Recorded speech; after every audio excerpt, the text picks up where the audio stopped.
Hello, friends. Welcome to Creative Medicine. In this lecture, we will learn about Cervix. Cervix is a part of uterus which is made up of connective tissue, collagen, and smooth muscles, mainly the connective tissue.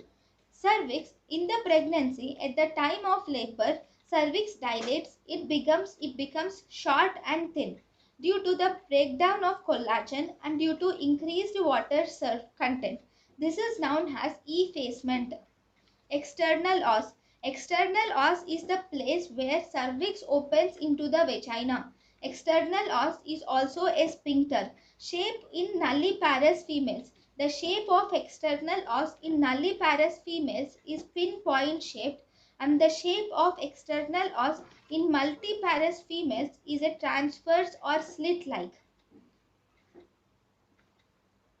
Parts of cervix. Parts of cervix are of two parts. There are two parts of cervix, ectocervix and endocervix. Differences between